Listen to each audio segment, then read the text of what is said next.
3 months after the Soul's Thunder returned to Earth, the galaxy was a very different place.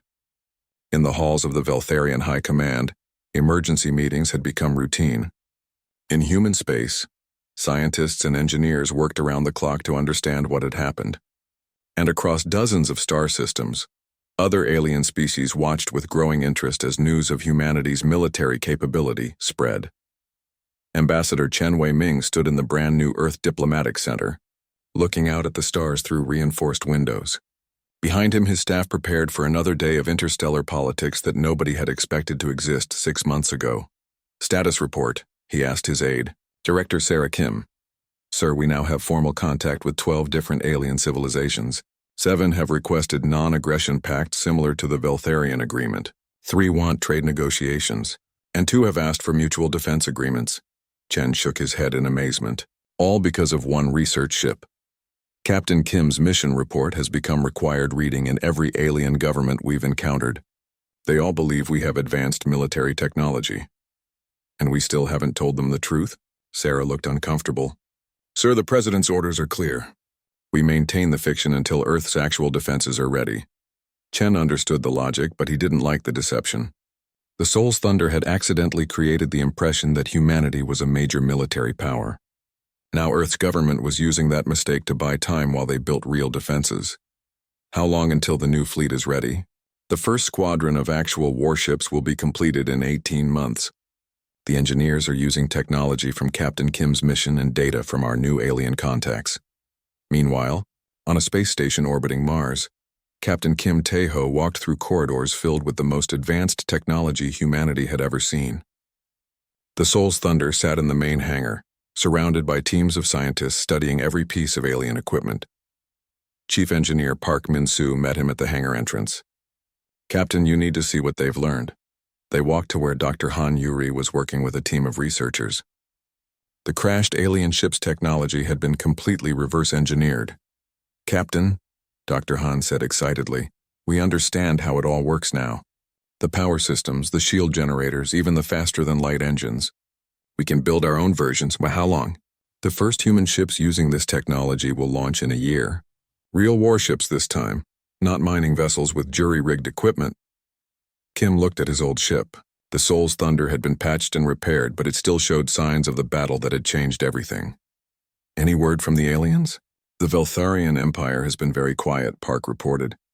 "But our monitoring stations detect a lot of military activity in their space. They're building up their forces." "Actually, no. Intelligence suggests they're reorganizing their fleet structure. Apparently, they think they need to prepare for warfare against technologically advanced enemies." Kim realized what was happening. "They're preparing to fight enemies like us." "Enemies they think exist," Dr. Han corrected. "Meanwhile, the other alien species are watching both us and the Veltharians. Everyone is trying to figure out the balance of power." On the other side of the galaxy, in the Veltharian capital city, intelligence analyst Zephron Valdris presented his final report to the High Command. "Honored leaders," he began, "our analysis of human capabilities is complete." The assembled military leaders and government officials listened carefully. Everyone wanted to understand how humanity had hidden such advanced technology. "Based on the combat performance of their exploration vessel, we estimate that human military ships are at least equal to our own battlecruisers, possibly superior." "How many ships do they have?" asked Supreme Commander Korveth. "Unknown, but their captain suggested they have many ships of this class, and more advanced vessels for other purposes. We must assume they have a substantial fleet." "What about their intentions?" "They claim to be peaceful and their actions support this. They could have destroyed our patrol squadron but chose not to. They agreed to non-aggression terms quickly. However, they're clearly prepared for military action if needed." Supreme Commander Korveth studied the holographic display showing human space. "Recommendation? Continue peaceful relations. Avoid actions that might be seen as aggressive. Monitor their expansion carefully, but do not interfere unless they threaten our core territories.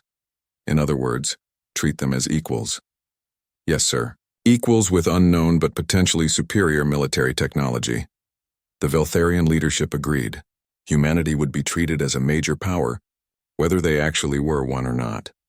Back on Earth in a secure government facility, President Martinez met with his senior advisors to discuss the situation. How long can we maintain this deception? He asked. General Roberts, head of Earth's military, answered first. Sir, I'm not sure it's entirely a deception anymore. The technology we've gained from this incident is advancing our capabilities faster than anyone thought possible. Explain. We're not just copying alien technology. Our engineers are improving it. The first human-built warships will be more advanced than anything in the galaxy. Secretary of State Williams nodded in agreement. Mr. President, the diplomatic advantages are enormous. Every alien civilization wants to be humanity's friend, not enemy. We're negotiating from a position of strength we never expected to have. But what happens when they discover the truth? Dr. Elizabeth Chen, head of the Reverse Engineering Project, spoke up. Sir, by the time anyone discovers the truth, it won't matter. In 2 years, Earth will have a real fleet of advanced warships. In 5 years, we'll have colonies throughout human space protected by the most modern defenses in the galaxy. And if someone calls our bluff before then we send them the Soul's Thunder and let Captain Kim work his magic again. President Martinez smiled despite his concerns. The Soul's Thunder had become Earth's most valuable diplomatic asset. The research vessel that had accidentally started an interstellar incident was now humanity's symbol of power. Very well. Continue the program.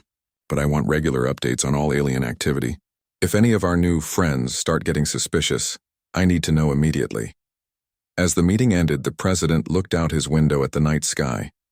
Somewhere out there, alien civilizations were treating humanity as a major galactic power. The responsibility was enormous, but so was the opportunity. 6 months ago, humanity had been alone in the universe. Now they were players in galactic politics, respected and feared by species far more advanced than themselves, all because of one research ship, 8 brave crew members, and a series of misunderstandings that had worked out better than anyone could have planned. Captain Kim's final mission report, classified at the highest levels, ended with a simple observation. Sometimes the best way to avoid a fight is to make your enemies think you're stronger than you are. Sometimes the best way to make friends is to make them believe you don't need them. The Soul's Thunder sat in its hangar on Mars, no longer the most advanced ship in human space. Soon Earth's new fleet would surpass it in every way, but it would always be remembered as the ship that gave humanity the stars. Dr. Han Yuri added her own note to the mission files. We went looking for knowledge and found power. We went seeking contact and found respect. We went as explorers and returned as representatives of a galactic power. The universe is stranger and more wonderful than we ever imagined. And in space stations across the galaxy, alien species continued to watch human space with a mixture of curiosity and caution, never suspecting that Earth's greatest military achievement had been accomplished by accident, with mining equipment, and powered by hope rather than weapons. The age of humanity among the stars had begun not with conquest but with misunderstanding. And perhaps that was exactly as it should be. The Veltharian battle fleet arrived like a storm of metal and energy. 200 ships dropped out of faster-than-light travel in perfect formation. Destroyers, cruisers, and massive battleships formed a wall of firepower that could destroy entire worlds. Admiral Corvain stood on the bridge of his flagship, the Eternal Dominance. Through the main window he could see the small dot that was the human ship. It looked so tiny compared to his fleet, yet the readings his sensors were giving him made no sense. "Status report," he ordered. "Sir," his sensor officer replied. "The human vessel is maintaining position. Energy output is still matching our battlecruiser class.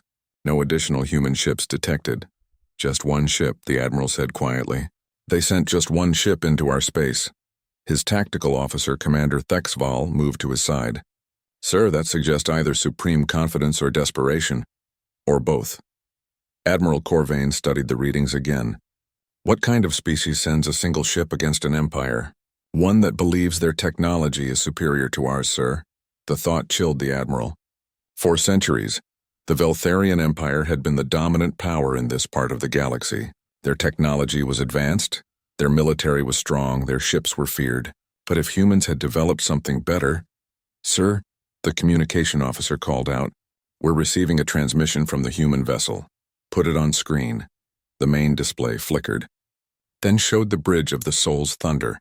Captain Kim Tae-ho sat in the center, his crew visible at their stations behind him. To the Veltharians, who were used to large crews and massive ships, the human bridge looked efficient and advanced. This is Captain Kim Tae-ho of the Earth vessel Soul's Thunder, Kim began. The universal translator now worked perfectly, his words clear and strong. We represent the interests of humanity in this region of space. Admiral Corvain studied the human captain. Kim looked calm and confident, not like someone facing overwhelming odds. The admiral decided to test him. Human vessel, you have entered Veltharian space without permission. Your ship has attacked our patrol squadron. Explain your actions. Kim had prepared for this moment. Admiral, our mission is peaceful exploration and first contact. Your fighters opened fire on us without attempting communication.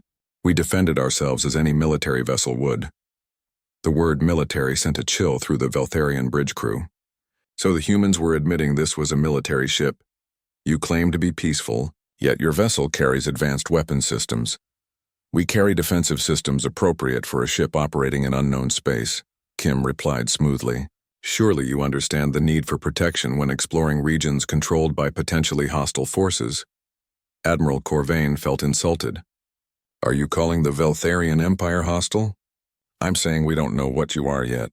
Your first response to our arrival was to send fighters to attack us. That doesn't suggest peaceful intentions. On the Soul's Thunder, Kim was sweating despite his calm appearance. Every word had to be chosen carefully. One mistake and his crew would die. Communications officer Yoon Ji-woo whispered to him, Sir, I'm reading massive energy buildups from their ships. They could destroy us in seconds.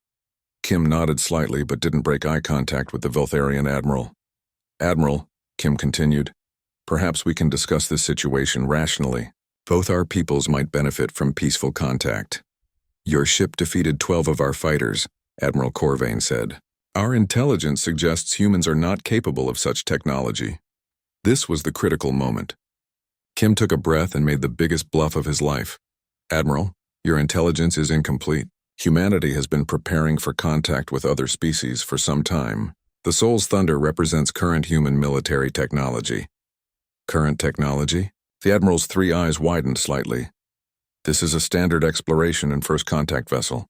We have many ships of this class and more advanced vessels for other purposes. The lie came easily now. Kim was fighting for his crew's lives and humanity's future. If you have such advanced ships, why send only one? Because we hoped for peaceful contact.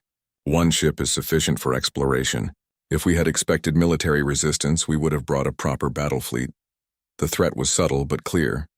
Kim was suggesting that more advanced human ships existed and could be called upon if needed. On the Veltharian flagship, Admiral Corvain's staff exchanged worried glances. If this small human ship was just a standard exploration vessel, what did their actual military ships look like? Sir, Commander Thexeval whispered. He's claiming this is not even their best ship. I heard him. The Admiral thought carefully. The human captain seemed confident, even facing a fleet of 200 ships. Either he was insane, or he had reason to believe his people could protect him. Captain Kim, the Admiral said, even if your ship is advanced, you are outnumbered 200 to 1. Kim smiled slightly. Admiral, with respect, numbers aren't everything in modern warfare. Technology and tactics matter more than raw quantity. To prove his point, Kim gave a subtle signal to Chief Engineer Park. Across the Soul's Thunder, systems began powering up. The mining laser started its charging cycle. The shield generators hummed to life. The ore processing systems created electromagnetic interference. To the Veltharian sensors, it looked like the human ship was preparing for battle. Energy readings spiked to levels that made the enemy crews nervous. Sir, the sensor officer on the flagship called out. The human ship is powering weapons. Energy output is increasing rapidly. Admiral Corvain watched the readings climb. The human ship was small, but the power levels were incredible. If it could channel that much energy into weapons, how much damage could one ship do? He asked his tactical officer. If those readings are accurate, sir, they could potentially destroy several of our smaller vessels before we could stop them. The Admiral made quick calculations. Even if they destroyed the human ship, losing several of his own vessels would be a disaster. The High Command would want to know how humans had developed such powerful technology without being detected.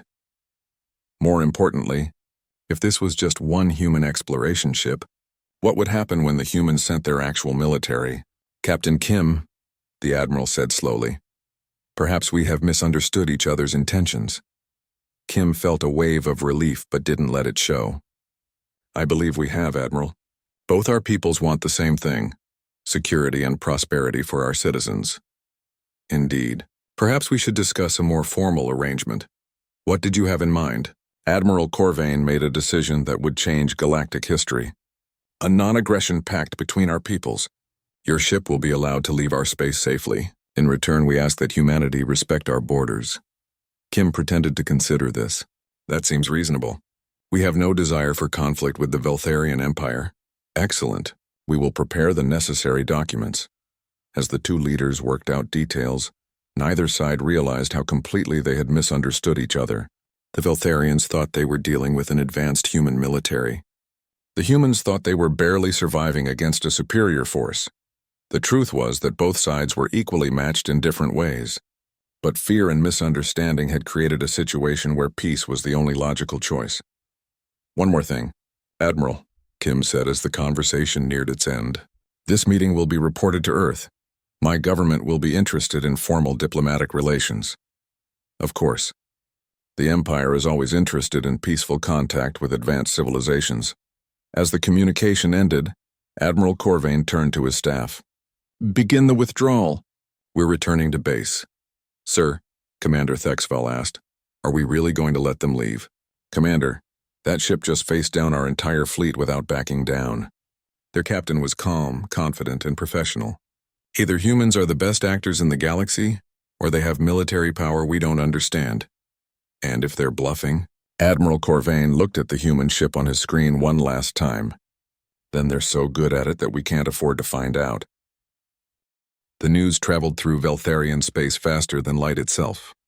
In command centers, military bases, and government buildings, the same impossible report was being read over and over again. Intelligence analyst Zephyron Valdris sat at his desk in the Imperial Intelligence Center, staring at the combat report from Squadron Leader Morin. He had read it 5 times, and it still didn't make sense. Computer, he said to his workstation, show me all known data on human military capabilities. The screen filled with information. All of it said the same thing: humans were primitive. Their ships were small and weak. Their technology was hundreds of years behind Veltharian standards. They had no military vessels capable of traveling between stars. Computer, cross-reference this data with the combat report from Patrol Squadron 12. The computer worked for several minutes, then displayed a message. Data does not match. Combat report suggests capabilities far beyond known parameters. Valdris read through Morin's report again. The human ship had energy output equal to a battlecruiser. It had shields that could stop military weapons. It had a cutting beam weapon that could slice through fighter armor. It had launched a small fighter that outperformed Veltharian pilots. Most shocking of all, it had defeated 12 military fighters using equipment that seemed to change and adapt during the battle. Computer, what is the probability that humans have been hiding their true military capabilities? Based on available data, the probability is very low. However, the combat report suggests this conclusion may be incorrect. Valdris leaned back in his chair. Either their intelligence on humans was completely wrong, or something very unusual was happening. He began writing his report for the High Command. Meanwhile, on Station Omega 7, Admiral Corvain was having his own problems understanding the situation. Play the sensor recording again, he ordered. The main screen showed the battle from the station's long-range sensors. The human ship appeared as a bright dot surrounded by smaller dots representing the Veltharian fighters. The energy readings were clearly visible. Look at these numbers, the Admiral said to his staff. The human ship's power output spiked to incredible levels during the battle. These aren't the readings from a research vessel. His aide, Commander Rilkston, studied the display. Sir, could they have been hiding their capabilities all this time? It's possible. But why would they reveal themselves now? And with only one ship? Maybe it's a test, sir. They send one ship to see how we react. If we're hostile, they know to prepare for war. Admiral Corvain felt a chill run through his body. If humans had been hiding advanced military technology, then everything the Empire believed about the younger species was wrong. Send a message to High Command. Priority 1. Tell them we may have seriously underestimated human capabilities. Request immediate analysis of all intelligence data on human space. Yes, sir. Should we continue monitoring the human ship? Absolutely. And get me everything we have on human technology. I want to know how they built something that powerful without us noticing. Far across the galaxy on the Soul's Thunder, Captain Kim Tae-ho was dealing with his own set of problems. His ship was damaged, his crew was shaken, and they were deeper in alien space than any human had ever been. Damage report, he asked Chief Engineer Park Min-soo. The shields held, but we lost power to several systems. The mining laser is overheated and needs repair. 3 of our sensor arrays are damaged. How long for repairs? At least 6 hours for the critical systems. 12 hours to get everything working properly. Dr. Han Yuri looked up from her station where she was studying recordings of the alien fighters. Captain, I've been analyzing their ships.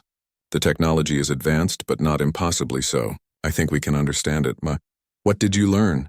They use energy-based weapons and shields, similar to what we found in the crashed ship. But their tactics suggest they've never fought against industrial equipment used as weapons. Communications Officer Yoon Ji-woo turned from her station. Sir, I've been working on the language problem. I think I can improve the universal translator. The alien ship's computer had more language data than we first realized. Good. We need to be able to talk to them. This whole fight started because we couldn't understand each other.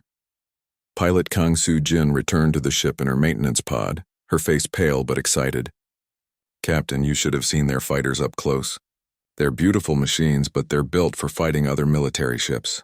They had trouble hitting something as small and maneuverable as the pod. Tactical Officer Choi Dong-min was studying the combat data.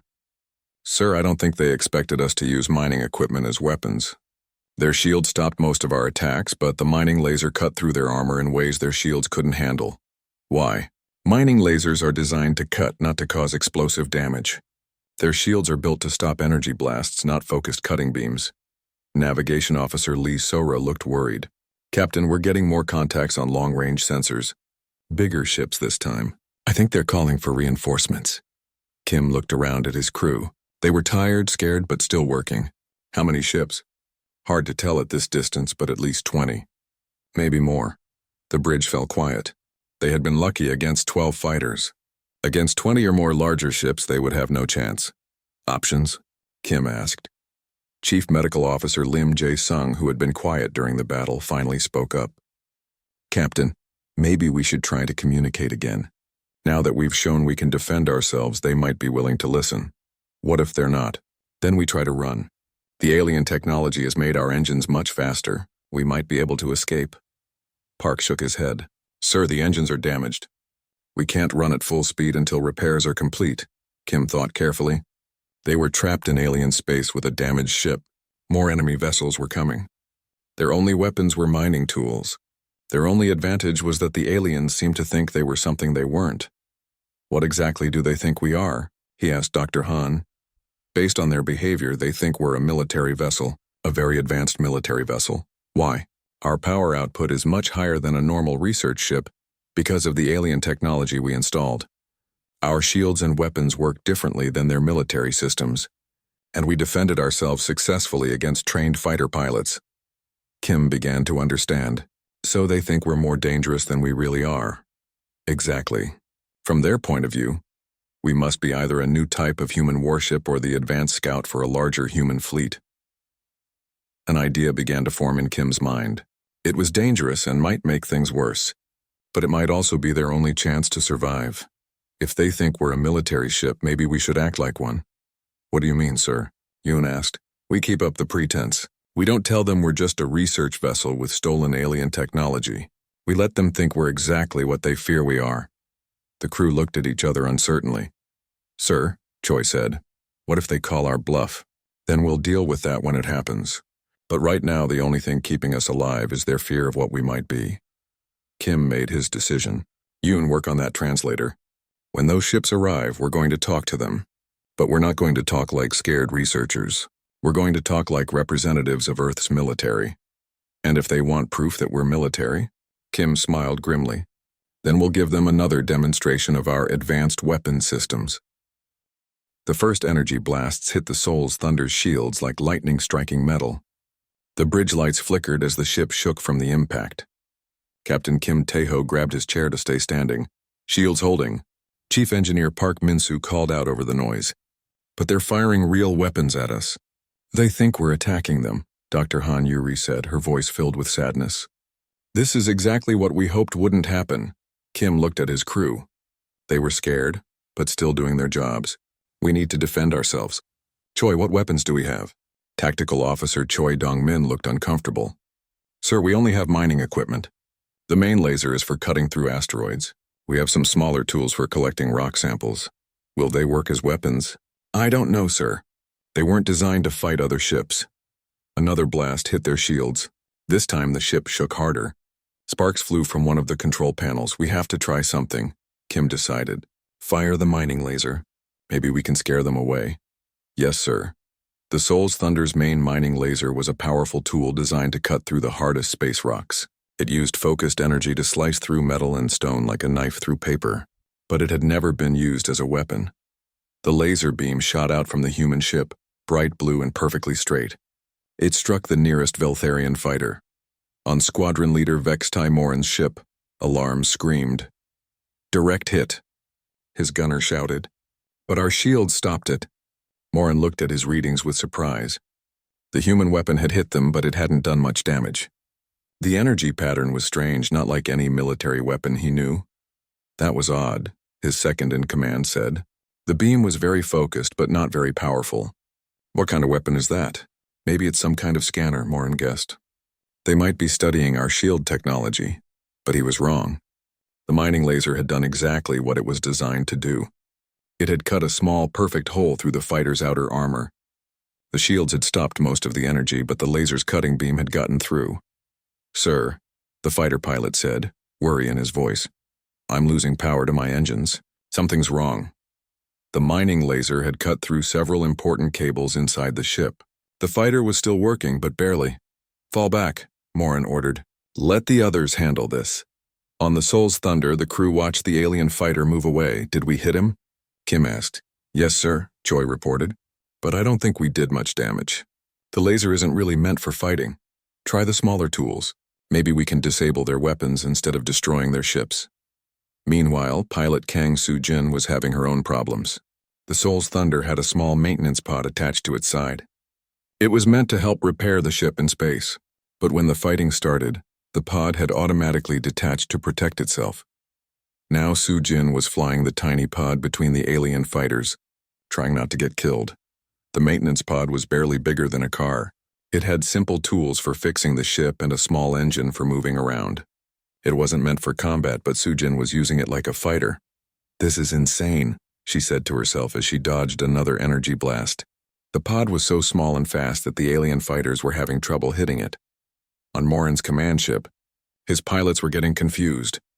Squadron leader, one of them called out. The human ship has launched a small fighter. It's very fast. How many crew does their ship have? Morin asked. Unknown, sir, but if they have fighters, they might have more than we thought. Morin was getting more worried by the minute. First, the human ship had shields and weapons that matched their own military vessels. Now it had launched a fighter that was faster than anything his pilots could catch. Focus fire on the main ship, he ordered. Don't let the small fighter distract you. But Soo-jin in her maintenance pod was causing more problems than anyone expected. The pod had several repair tools that shot out metal patches and welding beams. When she used them to defend herself, they worked surprisingly well.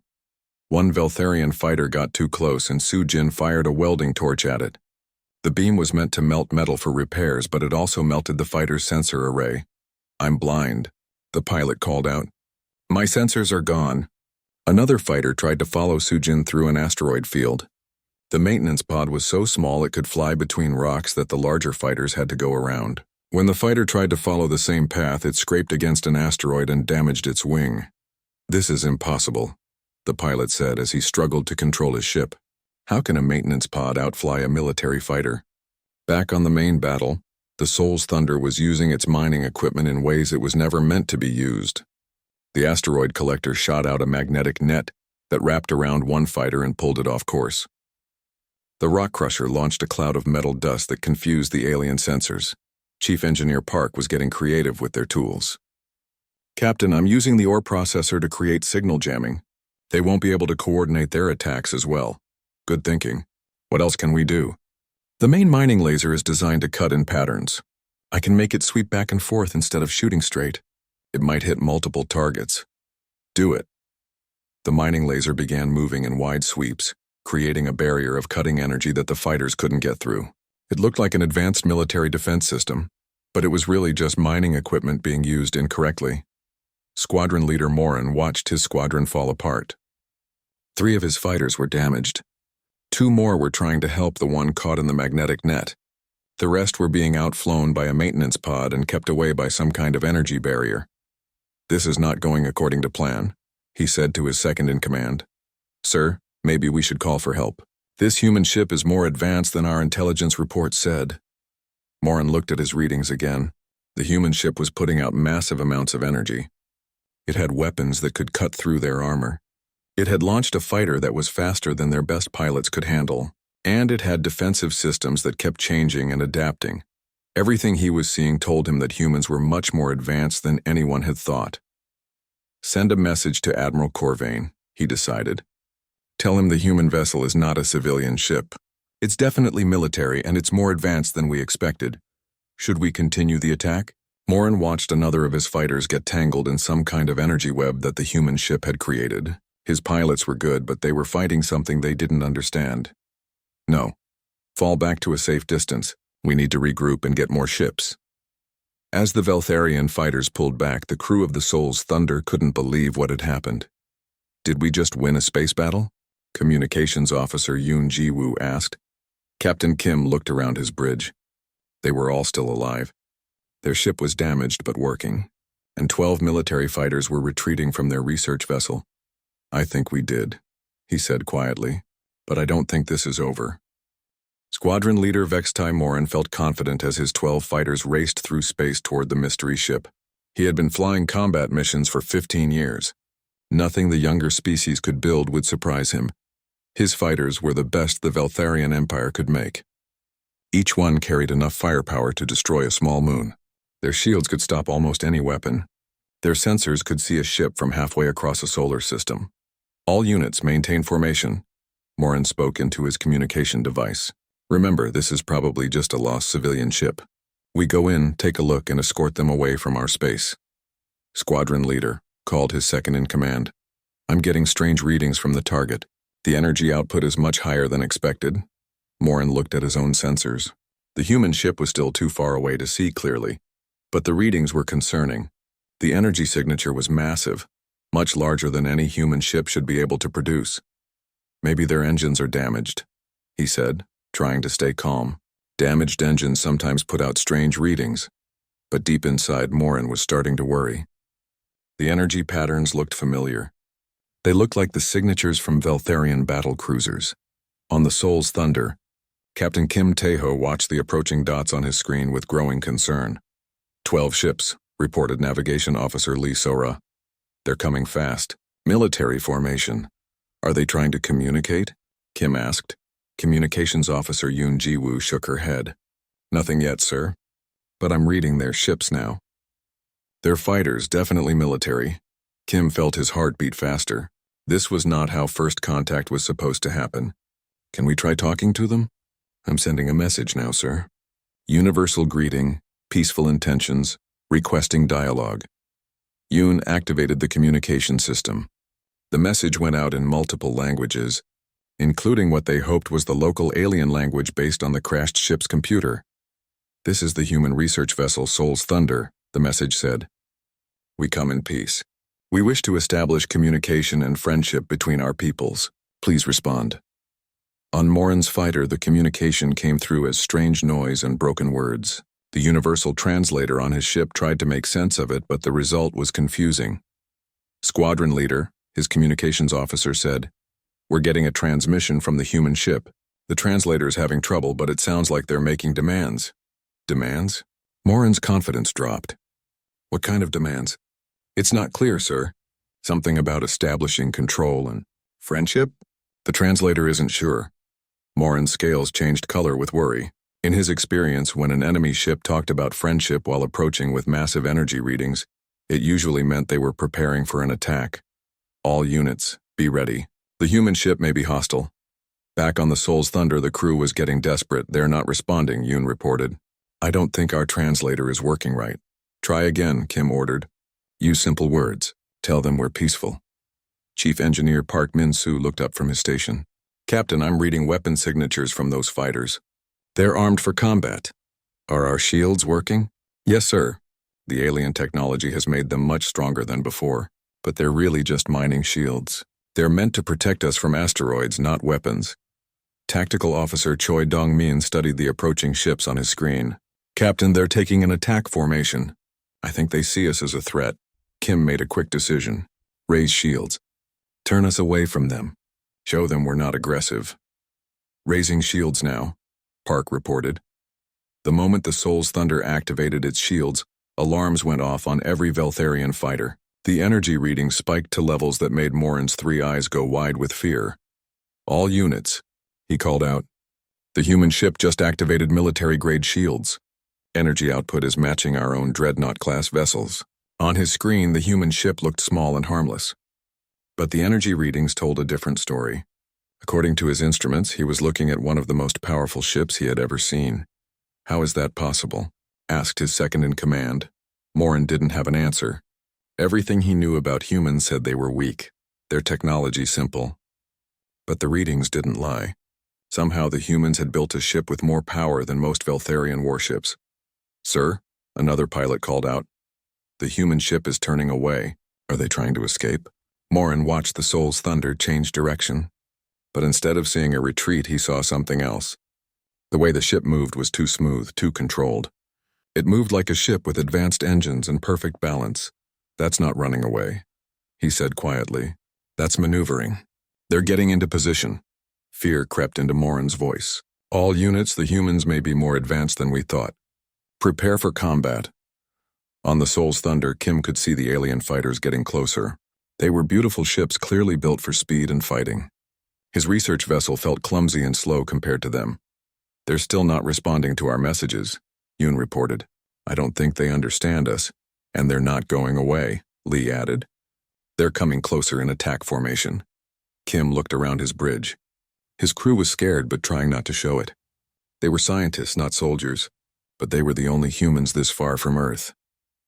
Pilot Kang Soo-jin, Kim called to the young woman at the pilot controls. Can you get us away from them? Soo-jin shook her head. Sir, those are military fighters. They're much faster than us. If they want to catch us, they will.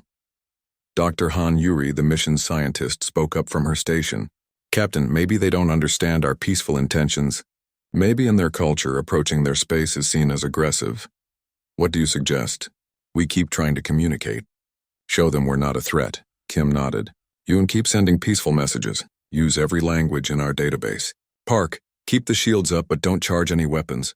Sir, Choi said quietly. Our mining lasers are automatically charging. It's a safety feature when shields are up. Kim closed his eyes for a moment. Everything they did seemed to make the situation worse. They were trying to be peaceful, but their ship was acting like it was preparing for war.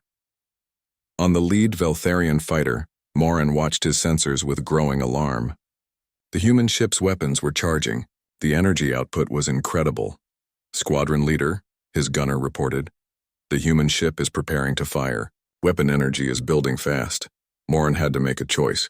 He could try to communicate more, or he could protect his squadron. The human ship was massive, powerful, and now charging weapons. Everything suggested it was preparing to attack. All units, he said into his communicator.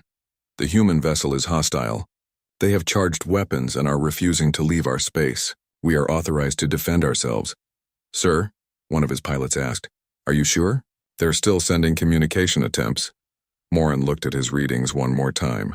Massive energy signature, military-grade shields, weapons charging. In all his experience, this meant only one thing. Those aren't communication attempts, he said. They're probably trying to jam our systems before they attack. All units, open fire. Protect yourselves. The first energy blasts from the Veltharian fighters lit up the darkness of space. The peaceful first contact mission had become humanity's first interstellar battle.